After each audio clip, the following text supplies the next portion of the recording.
আকাশবাণী শিলচর আঞ্চলিক সংবাদ পড়ছি পঞ্চতপা চৌধুরী। কেন্দ্রীয় অর্থমন্ত্রী নির্মলা সীতারমণ বলেছেন যে নতুন সামগ্রী ও সেবা কর ব্যবস্থা জনসাধারণের জীবন ধারণের মান উন্নত করবে এবং এই ব্যবস্থা মূলধন ব্যয়ে প্রভাব ফেলবে না। শ্রীমতী সীতারমণ বলেন, ৯৯% সামগ্রী ও সেবা কর ০ অথবা ৫ থেকে ১৮% মধ্যে রাখা হয়েছে। তিনি আরও বলেন যে পেট্রোলিয়ামজাত সামগ্রী ও সুরাকে বর্তমানের জিএসটির আওতার বাইরে রাখা হয়েছে। আমেরিকা ৫০% শুল্ক আরোপ করার ফলে প্রভাব পড়া রপ্তানিকারীদের সুবিধার্থে কেন্দ্রীয় সরকার ব্যবস্থা গ্রহণ করেছে বলে শ্রীমতী সীতারমণ জানিয়েছেন। সরকার কাঁচা কাপাস তুলোর উপর আরোপিত আমদানি শুল্ক রেহাইয়ের মেয়াদ আগামী ৩০ সেপ্টেম্বর থেকে বাড়িয়ে ৩১ ডিসেম্বর পর্যন্ত করেছে। কেন্দ্রীয় অর্থ মন্ত্রণালয় জানিয়েছে যে দেশের বস্ত্রশিল্প ক্ষেত্রের জন্য কাপাস তুলোর প্রাপ্তি সুনিশ্চিত করার উদ্দেশ্যে এই সিদ্ধান্ত গ্রহণ করা হয়েছে।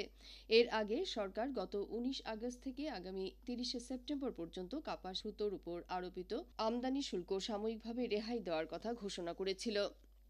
আসাম সরকারের মাতৃপিতৃ বন্দনা প্রকল্পের অধীনে রাজ্য কর্মচারীদের জন্য বিশেষ নৈমিত্তিক ছুটি মঞ্জুর করা হয়েছে।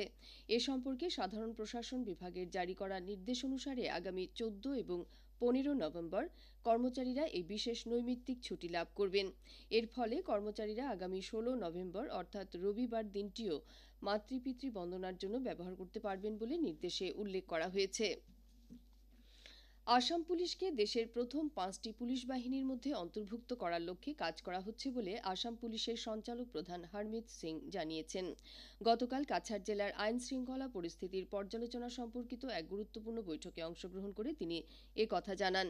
এতে জেলার সব উচ্চপদস্থ পুলিশ আধিকারিক সহ প্রতিটি থানার ভারপ্রাপ্ত আধিকারিকরা উপস্থিত ছিলেন। বৈঠক শেষে সাংবাদিকদের সঙ্গে কথা প্রসঙ্গে সঞ্চালক প্রধান শ্রী সিং বলেন যে এর জন্য পুলিশ বাহিনীর নিরাপত্তা সংক্রান্ত পরিকাঠামো ব্যবস্থা এবং পরিষেবার উন্নয়ন সম্পর্কে গুরুত্ব দেওয়া হয়েছে। জনসাধারণকে সুরক্ষা দেওয়া সহ দ্রুততার সঙ্গে সেবা প্রদানই আসাম পুলিশের মূল লক্ষ্য বলে তিনি উল্লেখ করেন। আসামে অনুপ্রবেশকারী রোধ করার ক্ষেত্রে আসাম পুলিশ সর্বদা সক্রিয় রয়েছে বলেও তিনি জানান। অসম পুলিশটো আগত এটা ইনসার্জেন্সি ওরিয়েন্টেড ফোর্স আছিলে। আজি অসমত পিস আছে, ডেভেলপমেন্ট আছে, অসম আগবাঢ়ি আছে। আজি আমাৰ কাম আছে যে আমি from N insurgency oriented force আমাক চেঞ্জ হ'ব লাগে to a citizen centric service.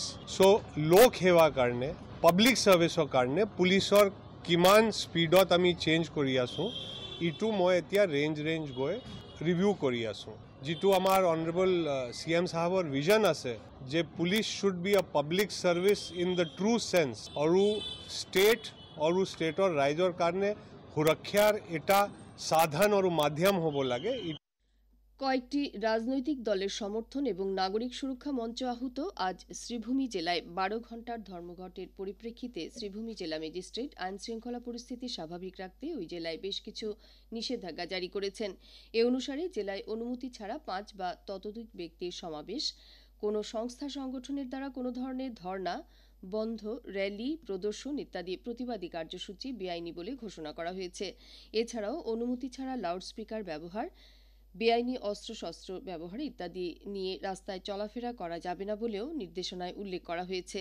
তবে সরকারি কর্মী এবং জরুরি সেবা এই নির্দেশনার বাইরে থাকবে বলেও উল্লেখ করা হয়েছে। শ্রীভূমি জেলায় মিশন বসুন্ধরার ৩য় পর্যায়ের অধীনে ৫ জন জিওগ্রাফিক ইনফরমেশন সিস্টেম সহকারী নিয়োগের জন্য আগামী ১৯ সেপ্টেম্বর সকাল ৯টা থেকে জেলা আয়ুক্তের কার্যালয়ের সভাকক্ষে একটি ওয়াক ইন ইন্টারভিউ অনুষ্ঠিত হবে। এই পদের জন্য প্রার্থীদের মধ্যে যাদের প্রয়োজনীয় শিক্ষাগত যোগ্যতা রয়েছে তাদের নির্দিষ্ট সময়ে সিলেকশন কমিটির সামনে উপস্থিত থাকতে বলা হয়েছে।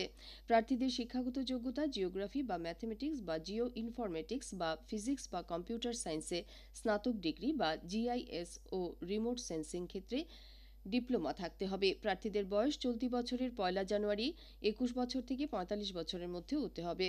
এই পদে মাসিক ২৫,০০০ টাকা পারিশ্রমিক প্রদান করা হবে। বিশদ বিবরণ শ্রীভূমি জেলা আয়ুক্তের কার্যালয়ের নোটিশ বোর্ড বা জেলা প্রশাসনের সরকারি ওয়েবসাইটে পাওয়া যাবে।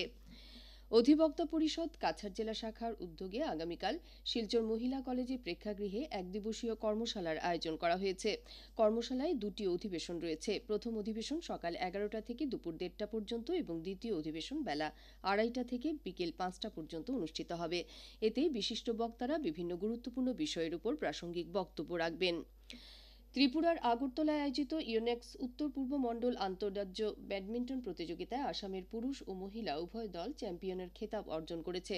গতকাল অনুষ্ঠিত পুরুষের দলগত ফাইনালে আসাম পুলিশ মণিপুরকে ৩-১ ব্যবধানে পরাজিত করে। এদিকে মহিলাদের দলগত শাখার ফাইনালেও আসাম তীব্র প্রতিদ্বন্দ্বিতা শেষে মণিপুরকে ৩-২ ব্যবধানে পরাজিত করেছে। আকাশবাণী শিলচর কেন্দ্রের আঞ্চলিক সংবাদ আমাদের ইউটিউব চ্যানেল এআইআর নিউজ শিলচরের মাধ্যমে শোনা যাচ্ছে। এছাড়া আমাদের Facebook page all India radio news Silchar এবং এক্স হ্যান্ডেল @AIR নিউজ_শিলচরের মাধ্যমেও এই সংবাদ শোনা যাবে। আঞ্চলিক সংবাদ শেষ হলো। পরবর্তী সংবাদ রাত ৭টা বেজে ৪৫ মিনিটে।